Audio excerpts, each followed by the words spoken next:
RCB versus CSK match ಅಲ್ಲಿ ರಣರೋಚಕ cricket ಕಾಳಗದಲ್ಲಿ RCB ಈಗ ಗೆದ್ದು ಬೀಗಿದೆ.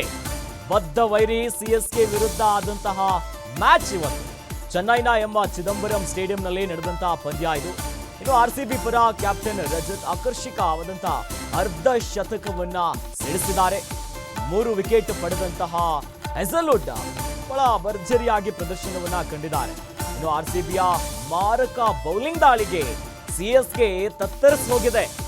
ಆರ್ಸಿಬಿ ತಂಡದ ಆರ್ಭಟಕ್ಕೆ ಸಿಎಸ್ಕೆ ಇವತ್ತು ಧೂಳಿಪಟ ಆಗಿರುವಂಥದ್ದು. ಈ ಬಾರಿಯ ಐಪಿಎಲ್ ಸೀಸನ್ನಲ್ಲಿ ಆರ್ಸಿಬಿ ತಂಡಕ್ಕೆ ಇದು 2ನೇ ಗೆಲುವಾಗಿದೆ.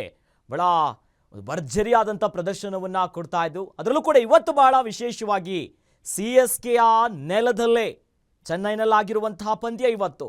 ಅಲ್ಲೇ ಗೆಲುವನ್ನ ಕಂಡುಕೊಂಡಿದೆ ಆರ್ಸಿಬಿ. ಐಪಿಎಲ್ನ ಪಂದ್ಯದಲ್ಲಿ ಇದು 2ನೇ ಬಾರಿ ಗೆಲುವನ್ನ ಕಂಡುಕೊಳ್ತಾ ಇರುವುದು. ಸಾಮಾನ್ಯವಾಗಿ ಬೇರೆ ಎಲ್ಲ ಪಂದ್ಯಗಳಕ್ಕಿಂತ ಆರ್ಸಿಬಿ ಮತ್ತು ಸಿಎಸ್ಕೆ ಮ್ಯಾಚ್ ಅಂದ್ರೆ ಅದು ಬೇರೆನೇ ಒಂದು ಲೆವೆಲ್ ಇರುತ್ತೆ. ಸದ್ಯ ಆರ್ಸಿಬಿ ಅಭಿಮಾನಿಗಳನ್ನ ಹಿಡಿಯೋದೇ ಬಹಳ ಕಷ್ಟ ಇವತ್ತು. ಯಾಕಂದ್ರೆ ಚೆನ್ನೈ ಮತ್ತು ಆರ್ಸಿಬಿ ನಡುವೆ ಮ್ಯಾಚ್ ಅಂದ್ರೆ ಅದು ಕ್ರಿಕೆಟ್ ಕಾಳಗ ಆಗಿರುತ್ತೆ, ನಾರ್ಮಲ್ ಮ್ಯಾಚ್ ಅಲ್ಲ. ಇವತ್ತು ಬದ್ಧ ವೈರಿಗಳ ವಿರುದ್ಧ ಈಗ ಗೆದ್ದಿದ್ದಾರೆ. 50 ರನ್ಗಳಿಂದ ಗೆದ್ದಿದೆ ನಮ್ಮ ರಾಯಲ್ ಚಾಲೆಂಜರ್ಸ್ ಬೆಂಗಳೂರು. ಕೊನೆಗೂ ತವರು ನೆಲದಲ್ಲೇ ಸೋಲಿಸಿಬಿಟ್ಟಿದ್ದಾರೆ. ಯಾಕಂದರೆ ಬರೋಬ್ಬರಿ 6155 ದಿನಗಳ ನಂತರ ಚೆನ್ನೈನಲ್ಲಿ ವಿಜಯ ಪತಾಕೆಯನ್ನು ಹಾರಿಸಿರೋದು ನಮ್ಮ ಆರ್ಸಿಬಿ.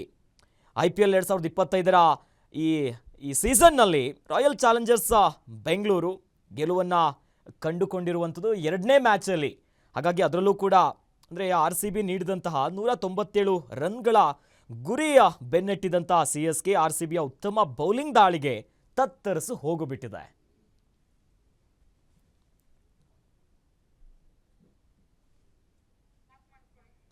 ಸೊ ಈ ಮೂಲಕವಾಗಿ 17 ವರ್ಷದ ಬಳಿಕ ಚಪಾಕ್ನಲ್ಲಿ ಆರ್ಸಿಬಿ ಗೆಲುವನ್ನು ಕಂಡುಕೊಂಡಿರೋದು.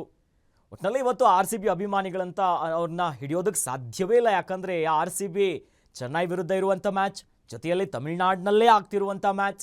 ಆ ಮೂಲಕವಾಗಿ ಆರಂಭಿಕವಾಗಿಯೇ ಗೆಲುವನ್ನು ಕಂಡುಕೊಂಡಿತ್ತು ಆರ್ಸಿಬಿ ಕಳೆದ ಪಂದ್ಯದಲ್ಲಿ.